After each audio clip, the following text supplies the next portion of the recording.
Hello everyone, welcome to my channel. So today we'll be searching more on the finance stocks. In my last videos, I covered IT stocks as well as the banking stocks or the sector. Specifically, I also covered uh,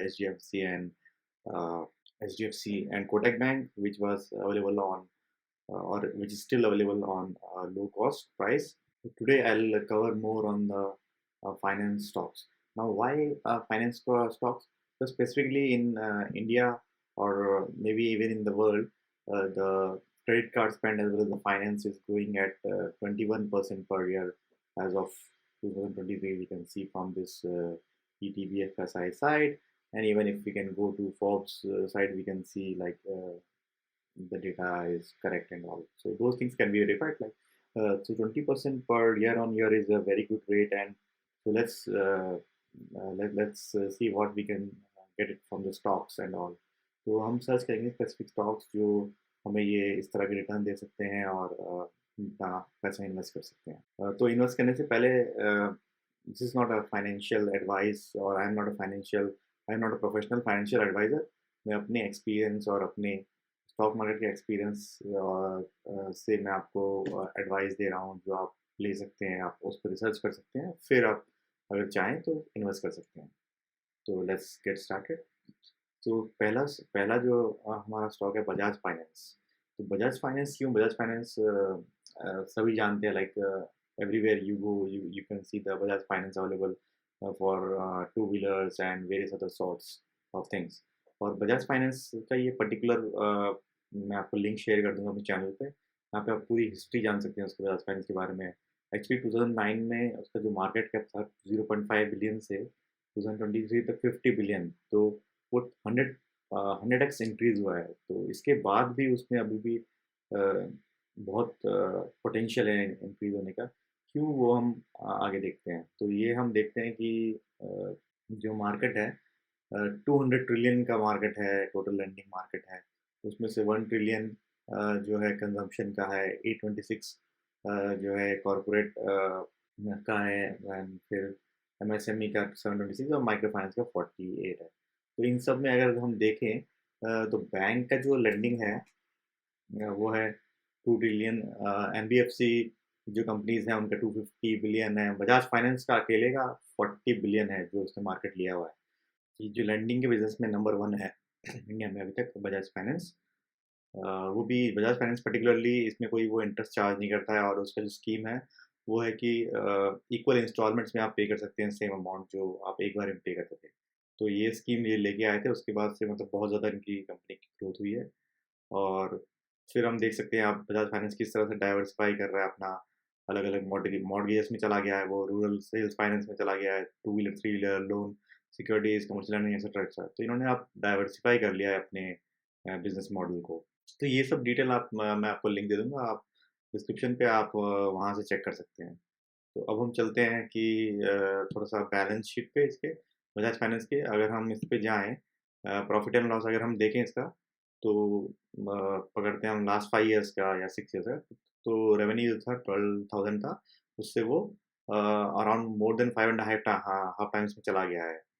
similarly उसका profit देखें तो 3,000 करीब था और वो 19,000 पे चला गया, more than 6 and half times बढ़ गया है। फिर उसका ईपीएस जो था वो सेम 9% से 15% चला गया है। और उसका अगर हम देखें year on growth last 5 years में 20% से ग्रो कर रहा है। कैश फ्लो भी हम देखेंगे मैक्सिमम, मतलब एक पर्टिकुलर ईयर 2023 छोड़ दें तो बाकी सब में उसका पॉजिटिव ही है। Then ROE again it is from 20% to 22% उसका इंक्रीज हो गया है। शेयर होल्डिंग पैटर्न भी सही है, मतलब बहुत ही कम प्रोमोटर्स के कम है, वो उतना चलता है। तो अब हम इसका पीई देखते हैं। अगर हम आके पीई देखें इसका, पी रेशियो यहाँ है, अगर हम 1 ईयर देखें तो इसका जो एवरेज है वो 34 है। 34 से उसका एवरेज बहुत ही कम है, यहाँ पे 31.6 या 7 पकड़ लें तो अभी भी पी रेशियो बहुत कम पे हमें अवेलेबल है। अगर हम 3 ईयर्स का देखें तो बहुत ही कम है, मतलब वो है एवरेज का 40 बट यहाँ पे 30 है। सिमिलरली 5 ईयर्स देखें तो बहुत ही कम है। तो ये एक अच्छे प्राइस पे अवेलेबल है हमारे लिए, अगर हम लेना चाहते हैं, और बहुत ही स्टेबल कंपनी है और बहुत ही ट्रस्टेबल कंपनी है इन्वेस्टमेंट के लिए। इसका मार्केट कैप हम देख सकते हैं 4 लाख 54,500 ऑलमोस्ट करोड़ का है। और यहाँ पे बजाज फाइनेंस के बारे में हम पढ़ सकते हैं, लाइक वही लेंडिंग बिजनेस में है, डाइवर्सिफाई किस तरह पोर्टफोलियो क्या है वगैरह वगैरह। तो ये बेस्ट लिंक है, मैं आपको पोस्ट कर दूंगा, अगर आपको कोई हिस्ट्री पढ़नी है उसके बारे में, कैसे उन्होंने स्टार्ट किया, फिर कैसे आज की स्टेट में वो कैसे पहुंचे, तो सब डिटेल्स यहाँ से मिल जाएगी आपको। अब हम चलते हैं इसके टेक्निकल पैटर्न पे। तो उसके लिए मैं trading.com पे जाऊंगा। तो यहाँ पे अगर हम देखें तो ये सीधी तरह एक पैटर्न बना रहा है, जिसको हम लोग बोलते हैं असेंडिंग ट्राइंगल। मैं आपको ड्रॉ करके दिखा देता हूँ मेरा मतलब क्या है। तो इस तरह का जो पैटर्न होता है, जिसमें कि जो लोअर लोज होते हैं वो उसकी जगह मतलब हायर लोज बनाना शुरू करता है। जो लोअर पॉइंट्स है वो धीरे धीरे ऊपर ऊपर बढ़ते रहते हैं, और जो हायर पॉइंट है वो स्टेबल रहता है एक स्ट्रेट लाइन में। तो इसको हम असेंडिंग ट्राइंगल बोलते हैं। तो इसके पैटर्न में जनरली गेन कितना होता है, उसमें गेन होता है कुछ इस तरह। अगर हम देखें इस जो वाइडेस्ट पॉइंट है उतना मिनिमम गेन होता है। तो अगर हम देखें तो इस पॉइंट से ऑलमोस्ट 70%, अगर हम देखें एक्चुअली इसकी हाइट यहाँ पे थी इतनी, तो 70% गेन की चांसेस बहुत ज़्यादा हैं अभी। और ये एक बुलिश इंडिकेटर होता है, मतलब ट्रेंड लाइन का। तो मतलब ये ऊपर जा रहा है तो अब ऊपर ही जाएगा, मैक्सिमम चांसेस उसके ऊपर जाने के हैं। और ब्रेक जब भी ये ब्रेकआउट करता है, मतलब ब्रेकआउट मतलब ये पैटर्न को तोड़ता है, या तो नीचे जाए या ऊपर जाए, तो मोस्ट प्रोबेबली ये ऊपर ही जाएगा, और ऊपर जाएगा तो 70% तो मिनिमम बढ़ेगा। अब हम इसका 5 ईयर्स का देखें तो 5 ईयर्स का अगर देखें, पहले क्या था इसका पैटर्न कुछ इस तरह था। पहले कुछ इसका पैटर्न इस तरह का था, मतलब ये पैरेलल होगा थोड़ा सा, लाइन गलत कीजिए, ऑलमोस्ट पैरेलल ही होगा, मतलब पूरा एक्चुअली सेम तो होता नहीं है। तो ट्रेंड लाइन इस तरह ही होते हैं। तो ये इस तरह का पैटर्न फॉलो कर रहा था, इस रेंज में जा रहा था। अब हम देखें इसका तो जैसे 2020 अप्रैल 2020 में इसका ब्रेकआउट हुआ, इसने ये ट्रेंड लाइन तोड़ दी। अब ये क्या है, अब ये फॉलो कर रहा है ये वाला असेंडिंग ट्रायंगल जो हमने अभी बनाया था थोड़ी देर पहले। तो पैटर्न वगैरह भी सही है इसका, और बैलेंस शीट भी हमने देखा, प्रॉफिटेबल भी है कंपनी, पी रेशियो भी कम है। तो this is the best time to invest and put your money. So at least 70% का गेन तो आ ही जाएगा, मतलब। बट हमको लॉन्ग टर्म या एटलीस्ट मिड लॉन्ग टर्म का तो टेक चलना पड़ेगा, एटलीस्ट 6 मंथ से मे बी 3-4 ईयर्स। उसमें 70% तो मिनिमम होना ही चाहिए। चलिए अब हम दूसरे स्टॉक पे जाते हैं, SBI कार्ड। या SBI कार्ड के बारे में सबको पता ही है। SBI तो मतलब इंडिया का पब्लिक बहुत बड़ा बैंक है। तो उन्होंने SBI कार्ड लॉन्च किया, क्यों लॉन्च किया? क्योंकि उन्होंने वही देखा कि क्रेडिट लेंडिंग स्पेस में बहुत ज़्यादा ग्रोथ हो रही है, और यहाँ पे वो भी अच्छा खासा कमा सकते हैं लोगों को लेंड करके। तो अ, उसका भी ग्रोथ मतलब हमने अभी देखा ही 21% ईयर ऑन ईयर है, चल ही रहा है। और इसका भी अगर हम देखें बैलेंस शीट, SBI कार्ड है जो मतलब उसका ग्रोथ अगर हम देखें, उसका रेवेन्यू था 1008 से अब 16 ऑलमोस्ट 17,000 चला गया है, मतलब ऑलमोस्ट 11 ईयर्स में 17 टाइम्स बढ़ गया है। इसी तरह हम अगर लास्ट 5 ईयर्स देखें तो 3 टाइम्स बढ़ गया है, ऑलमोस्ट 3 टाइम्स ज़्यादा ही है। फिर हम इसका प्रॉफिट भी देखें तो 4 टाइम्स हो गया है प्रॉफिट, 2018 से। फिर अगर हम देखें कैश फ्लो भी सारा पॉजिटिव ही है इसका। ROE भी अगर हम देखें तो ऑलमोस्ट 20-25% के आसपास ही है। फिर FII की और प्रमोटर्स की होल्डिंग्स भी देखें तो 68% है। FII भी अपना बढ़ा रहा है, बस इस महीने में मतलब उतना ज़्यादा सिग्निफिकेंट नहीं जो उन्होंने हटाया है। वो तो ग्लोबल मार्केट की वजह से हटाया गया, मतलब जब इलेक्शन का टाइम था उस टाइम हटाया, उससे फ़र्क नहीं पड़ता। फिर अगर हम देखें पब्लिक होल्डिंग भी बढ़ रही है। तो सब कुछ इसका अच्छा अच्छा ही दिख रहा है। अब हम इसका ग्रोथ देखें तो 10 ईयर्स में 24%, और 5 ईयर्स में 23% की रिटर्न ऑन इक्विटी है।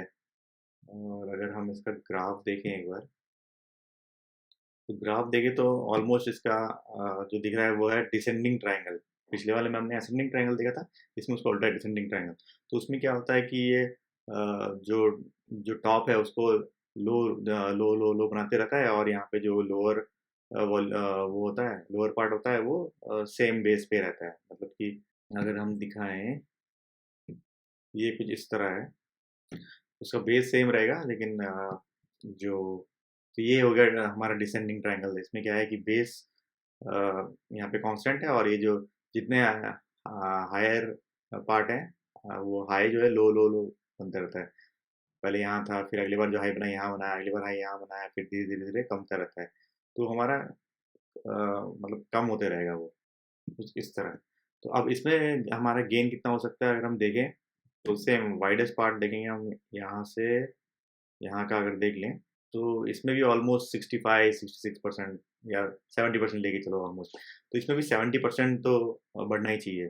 मतलब और वैसे भी ये बुलिश मार्केट चल रही है अभी, तो बुल रन चल रहा है, तो जब ये रन करेगा तो और अचानक से 70% तो देना ही चाहिए मतलब। अगेन इसका टाइम फ्रेम भी है इन 6 मंथ से 3-4 ईयर्स तो लेके चलना पड़ेगा।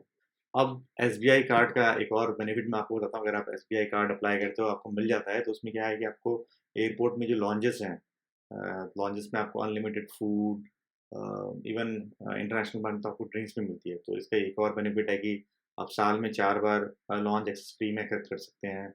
प्लस इसके अलावा there are lot of deals online जो चलते रहती हैं, उसमें भी आपको डिस्काउंट या फिर कुछ ना कुछ मिलता रहता है। प्लस एक और चीज़ है कि जो रिसेंटली अभी जो चल रहा है कि आपको साल में एक बार वो विस्तारा की फ्लाइट की डील चल रही है। आपको एक बार साल में आपको ट्रैवल करने को डोमेस्टिक मिल मिल सकता है, but it will be only Vistara flight. और कुछ इसमें विस्तारा के पॉइंट्स होते हैं, बट बेसिकली वो कवर हो जाता है। मतलब अगर जैसे आपने वन टाइम पेमेंट किया इनके एसबीआई कार्ड लेने के बाद जो ईयरली फी पे कर दिया, तो एक बार आप ट्रैवल कर सकते हो अ, विस्तारा एयरलाइंस में फॉर फ्री। तो ये सब कुछ बेनिफिट्स हैं जो देके वो अपने कस्टमर्स वगैरह अट्रैक्ट कर रहे हैं, but don't come to me for all those things because I mean again ये सब एसबीआई कार्ड हैंडल कर रहा है, मैं बस आपको बता रहा हूँ क्योंकि मैंने खुद यूज़ किया हुआ है। तो यही सब थे आज के फंडे। और अगर हम अगेन अगर अगर हम इसका एसबीआई का दोबारा अगर हम देखें, एसबीआई का भी अगर हम पीई रेशियो देखें, तो यहाँ पे अगर हम एसबीआई का पीई रेशियो देखें, तो अगेन ये भी एवरेज से नीचे है 1 ईयर में, 3 ईयर में तो 3 ईयर में भी नीचे है almost. Same goes for 5 years. So ये भी अच्छे प्राइस पे अवेलेबल है अगर हमें अभी इन्वेस्ट करना चाहते हैं। तो thank you for viewing this video.